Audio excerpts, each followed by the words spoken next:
moterį. Bet pavyzdžiui, moteris atskirai meldžiasi nuo vyro.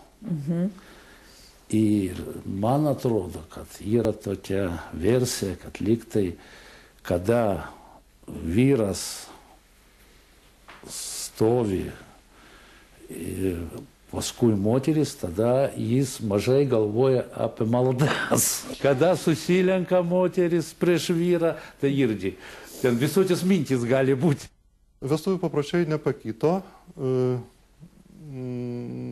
Jie yra išlaikę savo tokias pirminės šaknis ir tai džiugina, kadangi islame, musulmonybėje, kurią totoriai išpažįsta, vestuvės tai yra susitarimas tarp pusių. Rašoma į knygą, kiek jaunasis turi užmokėti jaunai skyrybų atveju, turi būti neblogiau, kaip jinai gyveno prieš vedybas pas tėvus. Tos senovinės apeigos, jos irgi dabar kol kas išlikę stovėjimas ant kailinių išverstų, kas simbolizuoja šeimos gerovę. Sutuoktuvės paprastai vyksta jaunosios namuose. Namai pasisirinkti taip pat kaip ir lietuvių. Ten nėra kokios atskiros moterų dalies, vyrų dalies. Nėra. Viskas tas pats. Nes čia mes jau pragyvenom ir mūsų jau vardai ir pavardės yra katalikiški. Ir įpročiai šitie. Mes esam totoriai, etninė grupė Lietuvos totorių. Jo. Negalim pasakyti, kad mes musulmonai iš musulmoniškos šalies. Nėra to musulmoniško gal fundamentalizmo, kaip kuriuose šalyse yra. Taip ir mes skiriamės. Ir mūsų įpročiais labai skiriasi dabar. Daug paimta pas mus ir iš krikščionių. Pavyzdžiui, tie nuotraukos ant paminklo, paskui gėlės. Pagal senąją tradiciją tai turėtų būti labai kuklus kapas su kažkokiu lauko rieduliu. Bet aišku, gyvendami čia mes perėmėme iš krikščionių kultūros tam tikrus elementus ir atsiranda tie tokie puošnūs antkapiai, atsiranda antkapiai su portretais, aišku, atsirado gėlės. Čia yra senų palaidojimų. Labai senų yra palaidojama 16, 17 amžių, 18 amžių. Yra daug kunigaiščių, pulkininkų, reiškia, yra daug garsenybių, reiškia, čia yra čia palaidotas pirmas Hadži Ilisevičius, kuris atliko hadžą į Meką. Totorių garsiausias turbūt amatas yra audų, kailių dirbimas. Vilniuje yra visas Tymo kvartalas, kur totoriai turėjo savo mažas dirbtuvėlės, gamindavo žaliavą batams, kariuomeniai. Iki pat geležinkelio atsiradimo totorių net monopolinių buvo tapęs verslų vežėjavimas. Totoriai važiuodavo į Krokovą, į Poznanę, pasiekdavo netgi Krymą, jie veždavo krovinius, vertybės, vertybinius paturtinga. Pirmiausia, tai totoriškas šimtalapis, kuris jau tapo ne totorių patiekalu, bet jau lietuviškų patiekalų. Totoriški koldūnai, kurie yra apdainuoti netgi eilėraščiuose.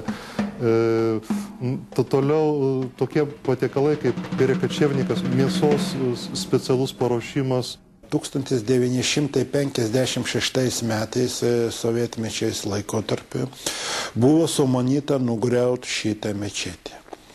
Tai tais metais, 56 metais, tai, kaip sakant, kada daugiausia siautė, gibista, reiškia viskas, totoriai nepabėjoja atsistoti gyvą grindim aplink mečetės, nakvoja čia iki savaitės pabaigos ir taip apsaugoja tą mečetę. Griūdavo, reiškia, po buldozerio ratais, patys darbininkai, kurie vairavo tos buldozerius, viskas, nedrįso, reiškia, ardyti šitą mečetę ir tokiu būdu buvo jinai atstovėta iki šios dienos.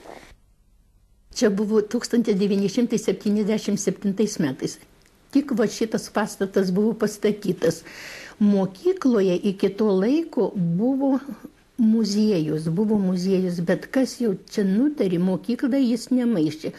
Bet gal to laiko partinė organizacija, kad sekretorius atvažiavo pas mane į namus ir sako, važiuojam, reikia, kad jūs dalyvautumėt. Ir aš galvoju, kur čia dalyvaučiau, ir atvežė mane prie mečetės. Jau buvo žmonės susirinkę, buvo totoriai, jie buvo prieš. Iki to laiko ta totorių mečetė, jinai buvo neveikianti, bet jie kartais nuo karto savo tas pamaldas turbūt atlikdavo. Ir ten padarė muziejų, atvežė daiktus, tuos rakandukus, kokie buvo mokyklos seniena surinkta ir ten. Ir žinokit, totoriai buvo labai nepatenkinti. Mane kvietė, to laiko vykdomojo komiteto buvo Tomichina, Jadvyga Antonovna, kvietė pas save į kabinetą ir taip pakalbėjo ir sako, kaip muziejus buvo. Sako, jūs turėsit vieną kartą į savaitę ten tiesiog dirbti, ne bibliotekoje, o tenai. Ir man buvo tai baisu, žinokit, man tai buvo baisu, aš labai gerbiu totorius ir jų religiją, bet tikrai mums kaip katalikams nelabai priimti man buvo ir ten sėdėti, aš nežinau. Bet buvo įsakymas, buvo griežtas įsakymas. Kadaise šiame trakte 2 mylių ruože stovėjo 19 karčiamų. Jų pavadinimai tai ištisas karčiamos nomenklatūrų žodynas. Pastebi Sirokomlė, rasi čia vyšninę, katilinę, dažytinę, šiaudinę, ąžuolinę. Bet štai nuvažiavome 13 varstų, rašo toliau poetas, nuo kalno prieš mus atsiveria nuostabi panorama. Tolumoje baltuoja Rūkainių miestelis, mėlynuoja miškas, plyti laukų erdvė, koks didžiai jaudinantis vaizdas, kiek fantazijos šiuose miškais apaugusiuose kalvose, kiek įvairiausių spalvų, koks įvairių šviesos žaismas susilieja ore skirtingų dienos metu. Čia Beržų pavėsyje aš parodysiu mažo dvariuko stogą. Tai Bareikiškės, tų pačių grafų Tiškevičių nuosavybė. Šiame name ir gyveno Vladislavas Sirokomlė, poetas, dramaturgas, istorikas, vertėjas. Liudvikas Kondratovičius, tikroji jo pavardė, gimė Gudų žemėje, mokėsi Naugarduke, dirbo Nesvyžiuje, o paskutinį gyvenimo dešimtmetį praleido Vilniaus krašte ir buvo karštas Lietuvos patriotas. Vladislavas Sirokomlė pripratęs prie ramaus sodžiaus gyvenimo, vėl neilgai trukus grįžta į sodžių ir apsigyvena čia, Bareikiškėje. Tai buvo senas ūkis, kadaise priklausęs Vilniaus karmelitų vienuolynai, vėliau feodalo Tiškevičių Nemėžos dvarui. Vladislavas Sirokomlė čia gyveno nuo 1853 iki 1862 metų. Tai buvo senas supuvęs namas. Jis gyveno tik keliuose kambariuose, kur čia randasi dabar muziejus. Taip. O kodėl?